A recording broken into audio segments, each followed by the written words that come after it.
আজ আমরা কথা বলবো গার্মেন্টসে অস্থিরতা কেন।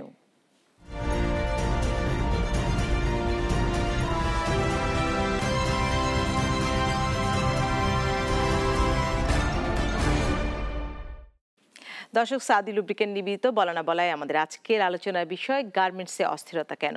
আমরা দেখছি গত কয়েকদিন বেশ রাস্তা অবরোধ করে শ্রমিকরা আসলে আন্দোলন করছেন।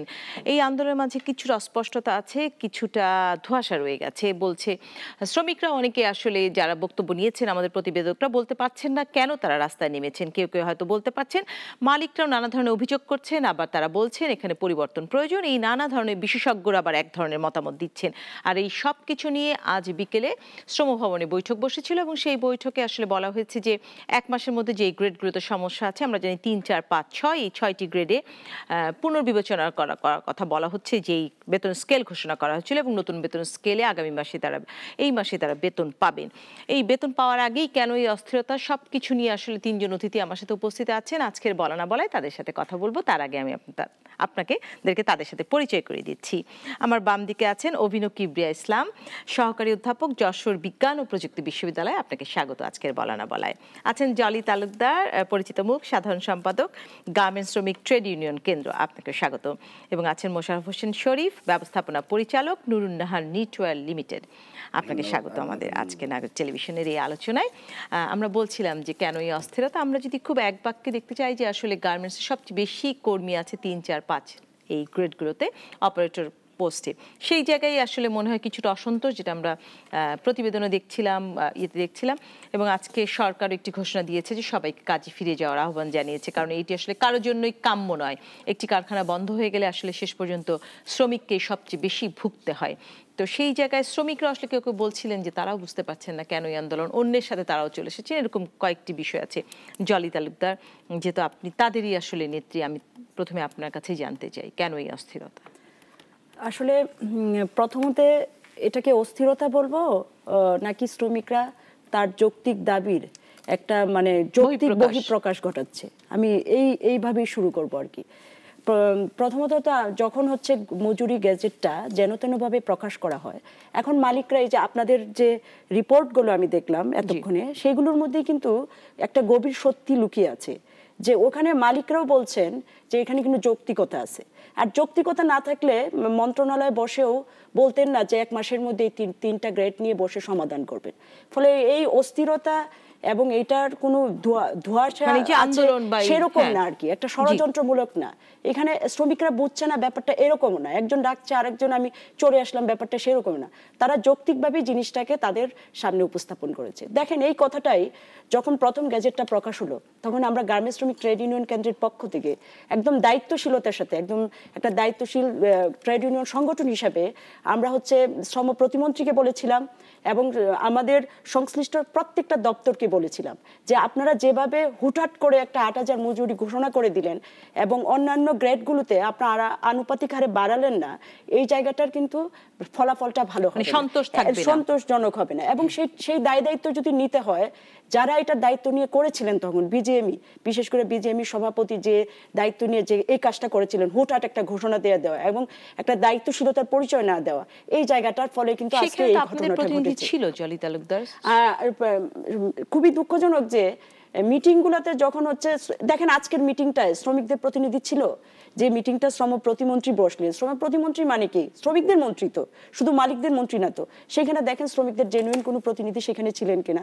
তাহলে এইটা থেকে প্রমাণ হয় একের পর এক সবগুলো মিটিংয়েই যারা জেনুইন প্রতিনিধি, শ্রমিকদের কথাগুলো যৌক্তিকভাবে বলতে পারবে বা যারা শ্রমিকদের মূল প্রতিনিধি, তাদেরকে নেওয়া হয়, তাদেরকে উপেক্ষা করা হচ্ছে। মোশাররফ হোসেন শরীফ, ঠিক এই প্রশ্নটাই আপনার কাছে রাখছি যে আপনি যেহেতু আসলে আরেক পক্ষ আর কি বলা যায়, যে সমস্যাটা কোথায়, অস্থিরতাটা কেন? যদি এটি যৌক্তিক আন্দোলন হয়ে থাকে, সেখানেও আসলে আন্দোলনটা কোন খাতে প্রবাহিত হচ্ছে? এবং উনি যেটি বলছিলেন যে শ্রমিকদের এই প্রতিনিধিকে আসলে কেন উপেক্ষা করা হচ্ছে? ধন্যবাদ আপনাকে, ধন্যবাদ নাগরিক টিভিকে। আপনারা আমার না বলা কথা অনুষ্ঠানে আমাকে আমন্ত্রণ জানিয়েছেন, এই জন্য আপনাকে ধন্যবাদ। আমরা দেখছি যে শ্রমিক আন্দোলনটা আসলে যৌক্তিক কি অযৌক্তিক এটা বলবো না, আমি বলবো গেজেট হয়েছে, সেখানে মালিক প্রতিনিধি ছিল, শ্রমিক প্রতিনিধি ছিল, সবাই মিলেমিশে একটা গেজেট প্রকাশ করেছিল। এই গেজেটটা নির্ধারিত একটা টাইম ফ্রেম ছিল যে ডিসেম্বর মাসে এটা হবে, জানুয়ারি বেতনের সাথে তারা পাবে। আপনারা জানেন আমাদের গার্মেন্টস শিল্প প্রতিষ্ঠান 7 থেকে 10 তারিখের মধ্যে বেতন দেয়, কিন্তু 10 তারিখ এখনো আসেনি, ক্রস করে। এর আগেই আন্দোলন সংগ্রাম। কেন আন্দোলন সংগ্রাম, কি জন্য আন্দোলন সংগ্রাম? আমি মনে করি এর পিছনে একটা গভীর ষড়যন্ত্র লুকিয়ে আছে। এই শিল্পকে অস্থির করার জন্য, এই শিল্পের ভবিষ্যৎকে নষ্ট করার জন্য, দেশের উন্নয়ন অগ্রযাত্রাকে ব্যাহত করার জন্য। এই গেজেট প্রকাশের এতদিন পরে, আমি তো গেজেট প্রকাশের সাথে সাথে আমি জলি তালুকদার আপনার কাছে পরে আসবো, অভিনব কিবরিয়া ইসলাম, আমি গেজেট প্রকাশ হওয়ার অনেকদিন পরেই আন্দোলন আমরা দেখছি। হঠাৎ করে একটি নতুন সরকার মাত্র ক্ষমতা নিয়েছে, আজকেই তারা প্রথম কার্যদিবস, মনুজান সুফিয়ান আজকেই কিন্তু বসেছেন এবং টিপু মুন্সি তিনিও আজীবন প্রথম বাণিজ্য মন্ত্রী হিসেবে তার দায়িত্ব বুঝে নিয়েছেন।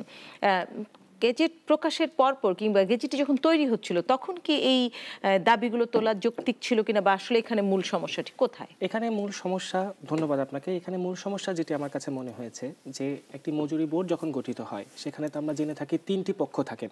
একটি হচ্ছেন সরকার পক্ষ, এটি হচ্ছে মালিক পক্ষ, একটি হচ্ছে অবশ্যই যেখানে শ্রমিকদের এই বেতন ভাতা নিয়ে আলাপ হচ্ছে শ্রমিক পক্ষ।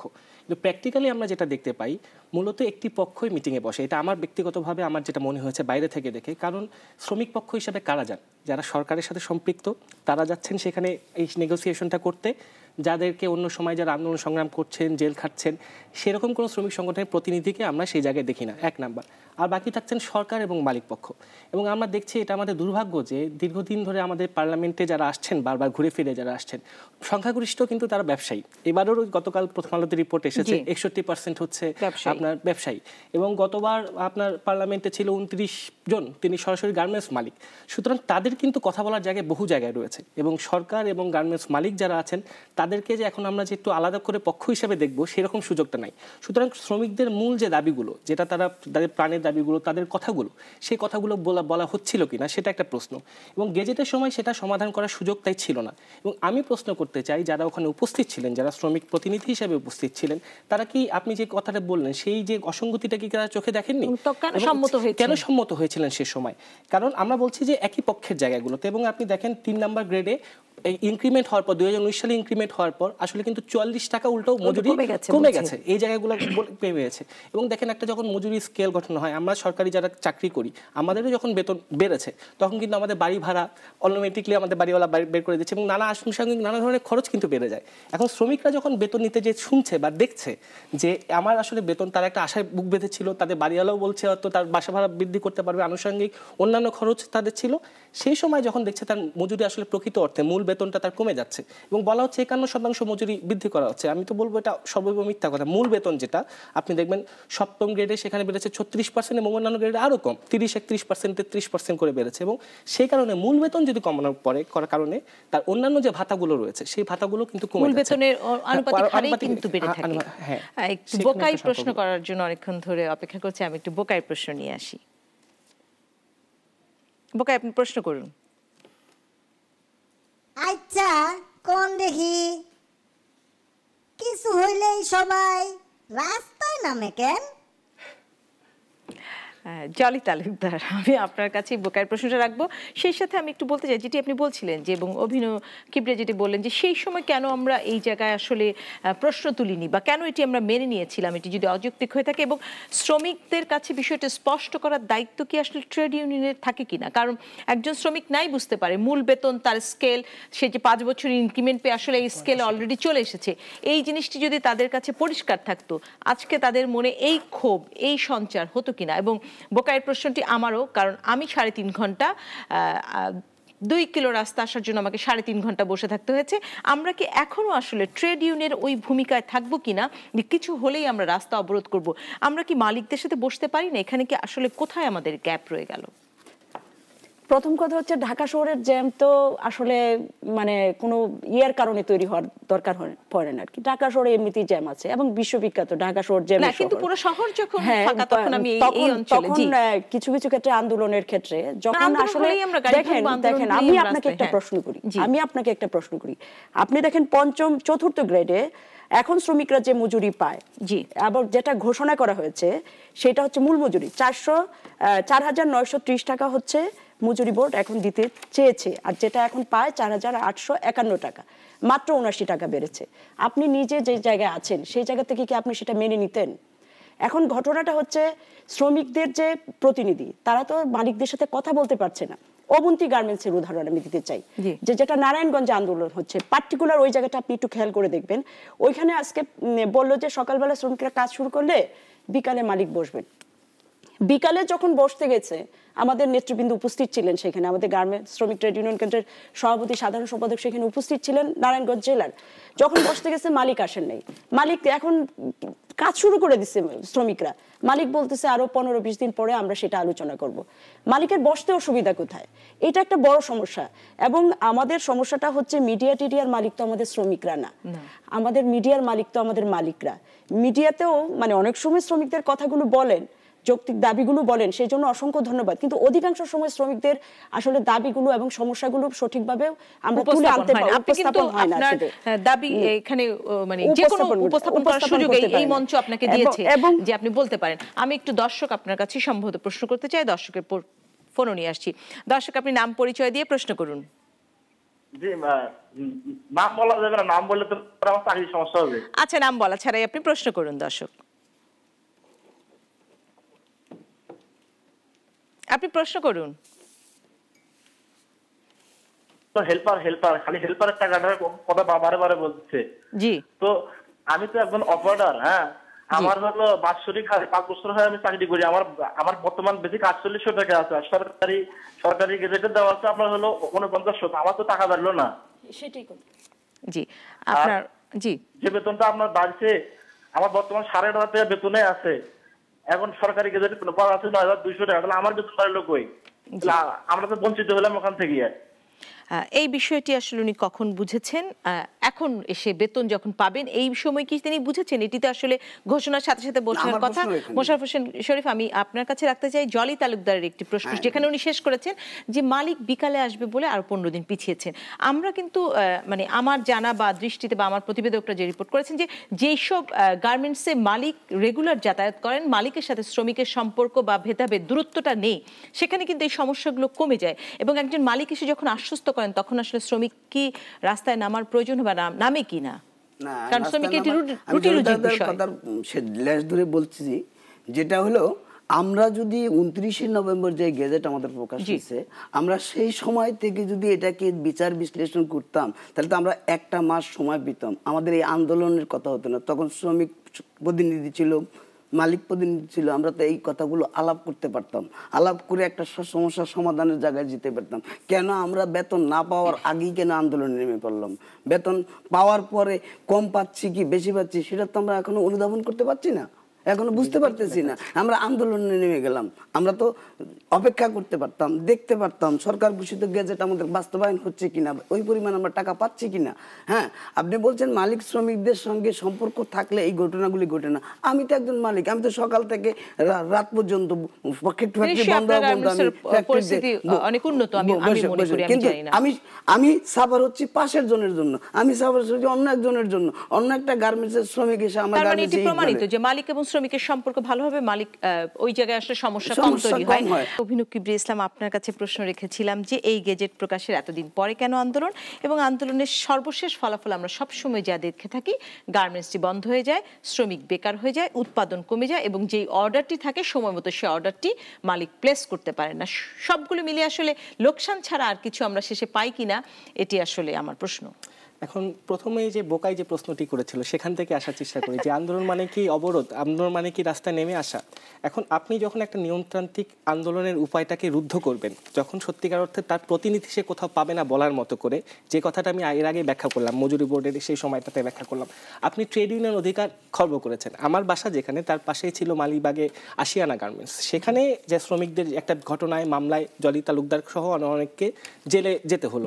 সেখানকার কাহিনীটা একটু ছোট সময় যদি আমি একটু বলি, সেখানে যারা ট্রেড ইউনিয়ন করতে গিয়েছিলেন, ওখানকার যারা ট্রেড ইউনিয়ন করতে গিয়েছিলেন তারা 30% শ্রমিকের স্বাক্ষর সহ সেই ট্রেড ইউনিয়নের কাগজটা যখন জমা দিয়েছিলেন, তাদের বলা হলো সেই স্বাক্ষর ঠিক নয়। তারপর এই তড়িঘড়ি করে আরেকটা ইউনিয়নের রেজিস্ট্রেশন দেওয়া হলো, যেখানে মালিক পক্ষের এক আত্মীয়, তিনি হচ্ছেন সেই ট্রেড ইউনিয়নের নেতা। তো তখন তার পরবর্তীতে যারা ওই ট্রেড ইউনিয়ন করার ক্ষেত্রে আগ্রহী ছিলেন তাদেরকে কিন্তু ছাঁটাই করা শুরু হলো। সেখান থেকে কিন্তু একটা আন্দোলন হলো, তার পরিপ্রেক্ষিতে বিজিএমএ অফিসে একটা অনাকাঙ্ক্ষিত ঘটনা, যার পরিপ্রেক্ষিতে আর অনেক কিছু ঘটে গেল। মানে এরকম অজস্র উদাহরণ দেখেন। ছাত্র জীবন থেকেই শ্রমিকদের সাথে নানা কারণে আমার একটা যোগাযোগের জায়গাগুলো ছিলেন, সে কারণেই হচ্ছে যে আমার এই শ্রমিকদের এই কষ্টগুলোর কথা কিন্তু আমরা জানি। যখন একটা কারখানায় শ্রমিক ছাঁটাই হচ্ছে, যখন হচ্ছে যে একটা কারখানায় তারা ট্রেড ইউনিয়ন করতে পারছে না, তার মানে কি তারা নিয়মতান্ত্রিক উপায়ে তার যে মতামতগুলো, ধরেন একটা গেজেট হয়েছে, গেজেটের ব্যাপারে তার মতামত সে কার মাধ্যমে দেবে? একটা ট্রেড ইউনিয়নের মাধ্যমে দেবে। আমাদের দেশে কি সেই অবাধ ট্রেড ইউনিয়ন অধিকারটুকু আছে? সেই জায়গাগুলো কিন্তু আমরা নিশ্চিত করতে পারিনি। এবং দেখবেন ট্রেড ইউনিয়ন রেজিস্ট্রেশন কারা পাচ্ছেন, যারা আইনি ট্রেড ইউনিয়ন বলা হচ্ছে, তারাও কিন্তু কোনো না কোনোভাবে আমরা দেখছি সরকার পক্ষ বা মালিক পক্ষের সাথে কোনো না কোনো রকমের যোগাযোগ তৈরি করে তারা সেটা করছেন। সুতরাং মালিক মানে শ্রমিকদের যে মূল যে কথাগুলো, সেই কথাগুলো কিন্তু তারা নিয়মতান্ত্রিক উপায়ে যখন প্রকাশ করতে পারছেন না, তখন তাদের বাধ্য হয়ে রাস্তায় নামতে হচ্ছে। এবং আমি এটা মনে করি শ্রমিকদের আন্দোলন আমরা তো 2006 সালে দেখেছি, যখন আমি ছাত্র ছিলাম, একেবারে ভাঙচুর, একেবারে একটা বিশাল একটা শ্রমিক বিদ্রোহ হয়েছিল। এখনকার শ্রমিকরা সেই রকম সিচুয়েশন কিন্তু এখন আর নাই। তারা হয়তো কাজ বন্ধ করে রাখছে সাময়িকভাবে, তারাও কিন্তু এটা জানে যে কাজ বন্ধ করে রাখলে তাদের ক্ষতি, তারপরে এটা তারা করতে বাধ্য হচ্ছে বলে আমি মনে করি। সামাজিক যোগাযোগ মাধ্যমে দেখে আসি যে এই আন্দোলনটি আসলে কি কথা হচ্ছে।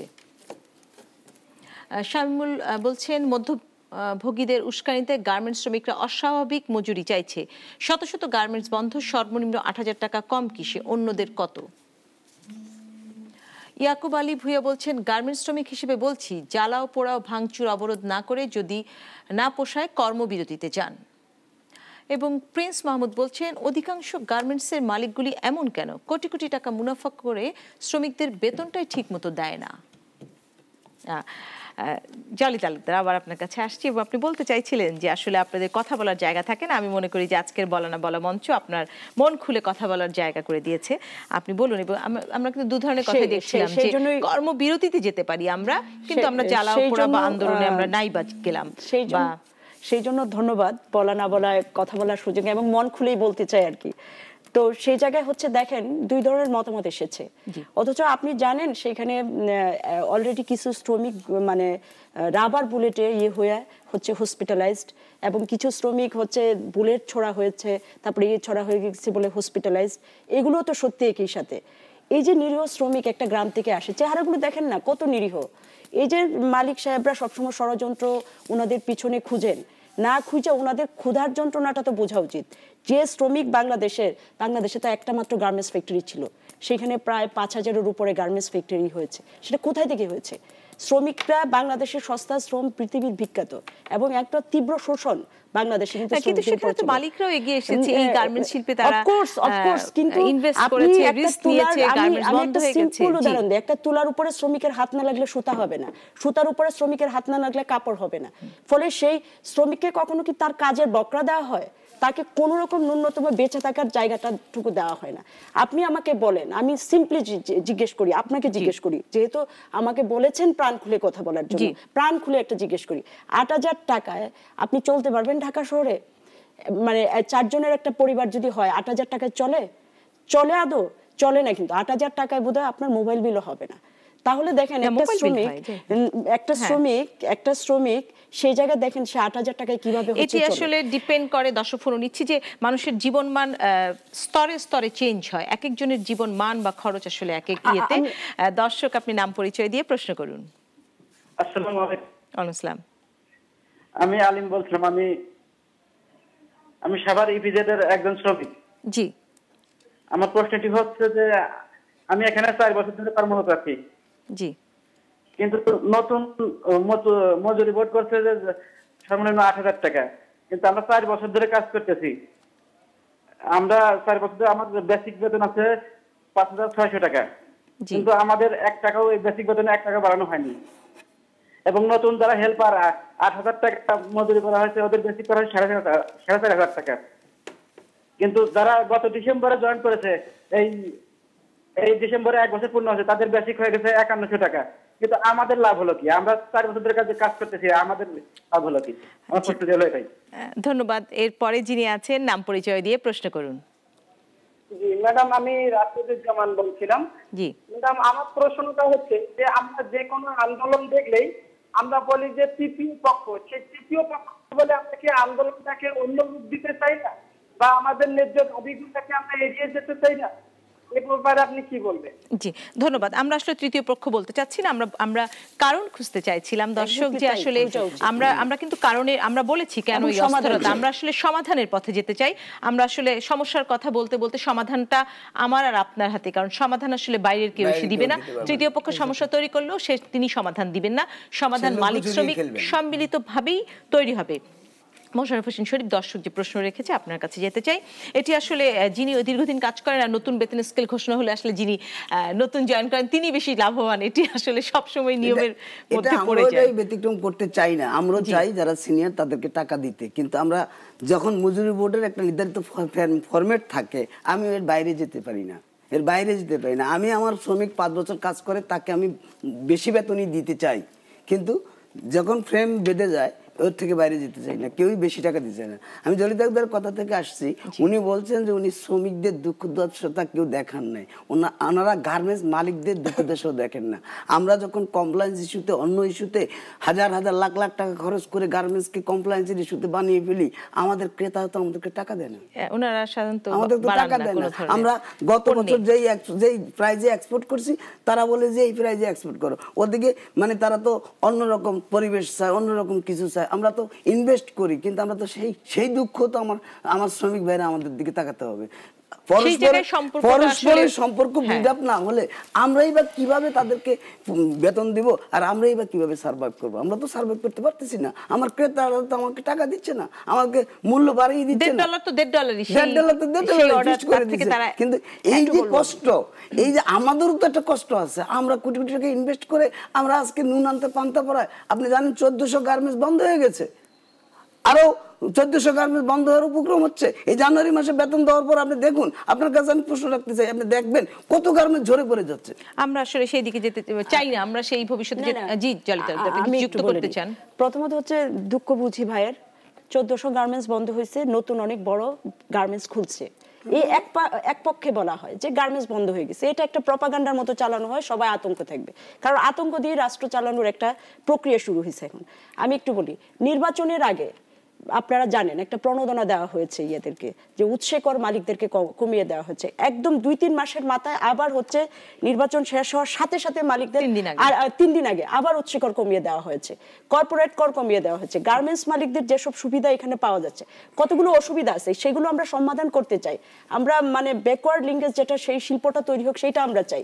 একটা শিল্প, একটা ন্যাশনাল বোর্জুয়া ক্যারেক্টার দ্বারা আমাদের দেশের অনেক ভালো মালিক আছেন সম্ভবত, আমি এই সিমটমটা দেখি বলেই বলছি যে তারা চাচ্ছেন যে অন্যান্য গ্রেডগুলোতে যে বৈষম্যটা ওটা দূর করতে ওনারা চাচ্ছেন। কিন্তু বিজিএমই কি বলে দিল, বিজিএমির পক্ষ থেকে জেনারেল মিটিংয়ে বলে দিল যে মানে কঠিনভাবে এবং কঠোরভাবে বলে দিল যে যেটা হচ্ছে আমাদের গ্যাজেট আছে সেটার বাইরে যাবেন না। এই ধরনের মেসেজগুলো যখন যাচ্ছে, এবং আরেকটা ইন্টারেস্টিং বিষয়, কোনো দেশ কি চায় যে ডলারের এগেইনস্টে হচ্ছে তার টাকার অবমূল্যায়ন হোক? বিজিএমই অফার করেছে যে এটা করতে হবে, টাকার মানে অবমূল্যায়ন করতে হবে, এটা কি মানা যায়? এগুলো কেন আসলে মালিকরা তো রাস্তায় নেমে যেতে পারে না, আর মালিকদের এই কথা বলার জন্য ফোরামে তাদেরকে রুমে বসে মিটিং করতে হয়। সেক্ষেত্রে আসলে যদি ট্রেড ইউনিয়ন এবং মালিক এই জায়গায় যদি আসলে বার্গেইন এজেন্ট এবং এর মধ্যে যদি আরো সম্পর্কটা নিবিড় হতো এবং আন্দোলনটা যৌক্তিক, যে ঠিক আছে আজকে সব শ্রমিক দেয়ালের ভেতরে বসে থাকবো, আমরা কাজ করব না, এটিও কিন্তু একটি বড় প্রতিবাদ। সেই জায়গায় আসা যায় কিনা, মানে ট্রেড ইউনিয়ন তার দৃষ্টিভঙ্গি বা তার বাস্তবের সাথে সাথে তার কর্মসূচি পরিবর্তন করতে পারে কি? এবং বোকাই অনেকক্ষণ ধরে অপেক্ষা করছে একটি প্রশ্ন করার জন্য, শুনে আসি বোকাই প্রশ্ন। বোকাই আপনি প্রশ্ন করুন। জানতে চাইছিলাম, জি, যারা রাস্তা আটকায় আর যারা রাস্তায় আটকাইয়া থাকে সবাই তো দেশের মানুষ, ক্ষতিটা কার হইল? ধন্যবাদ বোকাই। ক্ষতিটা আসলে পুরো রাষ্ট্রেরই, কারণ জ্বালানি যেমন খরচ হয় তেমনি মানুষের কর্মঘণ্টা নষ্ট হয়। আমি আপনার কাছে ছিলাম কিবরিয়া ইসলাম, যে আসলে মালিক শ্রমিক সম্পর্ক এবং ট্রেড ইউনিয়নের আরো আধুনিকায়ন, মানে তাদের যদি কর্মসূচি এগুলাতে সেখানে আসলে আমরা যেতে পারি কিনা, এবং আমরা একদম শেষ অংশে। এক্স্যাক্টলি, আমি যেটা বলছিলাম, আপনি বিরতির আগে যেটা বলছিলেন যে মালিকরা তারা বসে ফোরামে তারা আলোচনা করেন, তারা রাস্তায় নামেন না, এবং এখানে আমি বলতে চাচ্ছি তাদের রাস্তায় নামার হয়তো প্রয়োজনও হয় না, কারণ তারা বিভিন্ন জায়গায় তাদের বলার মতো লোক আছেন। কিন্তু একটা শ্রমিক যিনি, তার যেহেতু ট্রেড ইউনিয়ন করার অধিকার নেই, শেষ পর্যন্ত যখন সুসংগঠিতভাবে তিনি তার দাবিগুলোকে উপস্থাপন করতে পারছেন না, তখন একমাত্র উপায় হিসেবে দাঁড়াচ্ছে সরকারের এবং অন্যদেরকে দৃষ্টি আকর্ষণের জন্য রাস্তায় নামানো। মিড লেভেল ম্যানেজমেন্টের দক্ষতা নিয়ে কথা হয় যে তাদের দক্ষতার কারণে তারা সবচেয়ে বেশি শ্রমিকের সাথে সম্পর্ক, সেই জায়গাটি আসলে কোনো কারেকশন সেটা তো আছে, কিন্তু আপনার মিড লেভেল ম্যানেজমেন্টের যে আমার কাছে গুরুত্বপূর্ণ মনে হচ্ছে ট্রেড ইউনিয়ন রাইট, যেটা তাদের যদি নিজেদের একটা প্রতিনিধি সবসময়, অনেক মালিক আছেন যারা শ্রমিকদের সাথে ভালো করে আলাপ করেন, তাদের সাথে কথা বলেন, সেই সব ফ্যাক্টরিতে হয়তো সেই সমস্যাগুলো কম আমরা দেখছি। কিন্তু এটাকে যদি একটা নিয়মতান্ত্রিক উপায়ে ট্রেড ইউনিয়ন মুভমেন্টের রাইটসগুলোর মাধ্যমে যদি তাদের সাথে একটা নিয়মিত যোগাযোগের জায়গাগুলো তৈরি করা হতো এবং আলাপ আলোচনা করা যায় হতো। আজকে যেমন একটু আগে খবরটা শুনলাম, আমার শুনে ভালো লাগলো যে প্রবলেমটাকে কিন্তু অ্যাড্রেস করেছে মন্ত্রণালয় এবং তারা বলেছে যে 1 মাসের মধ্যে শ্রমিক প্রতিনিধি ছিলেন মাহবুবুর রহমান, আমিনুল ইসলাম, ওনারা সবাই ছিলেন। এই কারণে তারা কিন্তু প্রবলেমটাকে অ্যাড্রেস করেছেন এবং এই অ্যাড্রেসটা যদি আগে করতেন হয়তো আজকে এই নামাটা প্রয়োজন হলো না।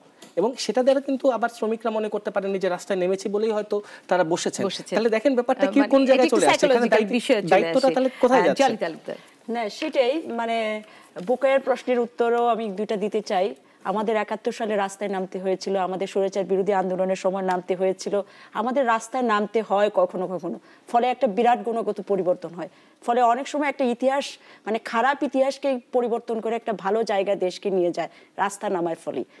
আজকে শ্রমিকরা যারা সত্যি সত্যি না খেয়ে আছে এবং বিরাট শ্রম দিচ্ছে, তারা রাস্তায় না নামলে কিন্তু আজকে এটুকু মানে এগিয়ে যেত না আর কি, বসতো না। আমি জানি না, তবে আমি আবেদন রাখবো যেন এটা সমস্যাটার সমাধান করা হয়। আরেকটা জিনিস আমি বলতে চাই, আমি আমার দেশের মালিকদের বলতে চাই, ওনারা বিদেশি মালিকদের কাছে, বায়ারদের সাথে যখন ওনারা বার্গেনিং করেন, এখানে একটা অসুস্থ প্রতিযোগিতা হয়। এই অসুস্থ প্রতিযোগিতাটা ওনাদের বন্ধ করতে হবে এবং বিদেশি মালিকদেরকে সেই চাপটা ভালো করে তাদেরকে দিতে হবে। আর সর্বশেষ বলতে চাই যে শ্রমিকদের মজুরি আমরা 16,000 টাকা দাবি করেছিলাম, 16,000 টাকা দাবি এবং অন্যান্য যে 3, 4, 5 নাম্বার গ্রেডের যে আনুপাতিক হারে বৃদ্ধিটা সেটা করতে হবে। সমাধান যদি আমরা করতে চাই, সমাধান যদি আমরা করতে চাই, শরীফ আপনি নিশ্চয়ই আপনার শ্রমিককে বেশি বেতন দিতে পারলে খুশি হবে যদি আপনার সেই পরিমাণ ইনকাম বা বায়ার আপনাকে সেইভাবে। আমরা একদম অনুষ্ঠানে শেষ পর্যায়ে, আমি জানি, আমি এটাও বিশ্বাস করি, শ্রমিক অসন্তোষ করতে চায় না, তার প্রতিষ্ঠিত গার্মেন্টসকে ভাঙচুর করতে চায় না, তাদের উন্নয়ন অগ্রযাত্রাকে ব্যাহত করতে চায় না। আমরাও চাই না শ্রমিক অসন্তুষ্ট হোক, আমার শ্রমিক রাস্তায় নেমে আসুক। আমরা চাই মালিক শ্রমিক সুন্দর পরিবেশ করে আমার শ্রমিক যাতে সুন্দরভাবে বাঁচতে পারে, চলতে পারে, আমার শিল্প প্রতিষ্ঠান যেন ভালোভাবে চলে, দেশ ও জাতির উন্নয়নের অগ্রযাত্রায় যেন আমরা সামিল হতে পারি। আমি মাননীয় প্রধানমন্ত্রীর কাছে, জননেত্রী শেখ হাসিনার কাছে সবিনয় অনুরোধ করব, আপনি ব্যাপারটা দেখুন, আমাদেরকে দেখুন, শ্রমিকদেরকে দেখুন, এটা একটা সুষ্ঠু সমাধান করে দেশ ও জাতির কল্যাণে এই অগ্রযাত্রাকে সমুন্নত রাখার জন্য প্রয়াস চালিয়ে যান। এ আমার শেষ আবেদন। ধন্যবাদ জনাব মোশাররফ হোসেন শরীফ, অভিনব কিবরিয়া ইসলাম এবং জলি তালুকদার আজকের বলা না বলা এসে কথা বলার জন্য। আমরা কথা বলছিলাম গার্মেন্টসে অস্থিরতা কেন। আমার 3 জন অতিথি আসলে শেষে এসে বলেছেন কেউই আসলে এই অস্থিরতা দেখতে চান না, এই অসন্তোষ বা এই বিক্ষোভ কোনোটি আসলে আমাদের জন্য সুফল বয়ে আনবে না। এবং আসলে শ্রমিক মালিকের সম্পর্ক, দক্ষতা বৃদ্ধি, মিড লেভেল ম্যানেজমেন্টের, বলা হচ্ছে ট্রেড ইউনিয়নের আধুনিকায়ন, এই অনেক কিছু আসলে অনেকগুলো বিষয় কাজ করে। ট্রেড ইউনিয়ন যেমন মালিকের কাছে বার্গেন করবে, মালিক বার্গেন করবে তার বিদেশি যারা ক্রেতা তাদের কাছে। হয়তো এইভাবেই একটি শিল্প এগিয়ে যাবে এবং আমাদের একটি ক্রমবর্ধমান, আমাদের একটি মানে রপ্তানি খাতের একটি বড় শিল্পে আসলে আমরা এই অস্থিরতা কেউই চাই না। সবাই মিলে আসলে শ্রমিক মালিকের সম্পর্ক, সুসম্পর্ক উন্নয়নের মাধ্যমে, এই আলোচনার মাধ্যমে এবং সরকারের হস্তক্ষেপে এই সমস্যার সমাধান হবে বলেই আমরা প্রত্যাশা করছি। আজকের মতো সাউদি লুব্রিকেন্ট নিবেদিত বলা না বলা অনুষ্ঠানটি এখানে শেষ করছি। সবাই ভালো থাকবেন এবং নাগরিকের সঙ্গেই থাকবেন।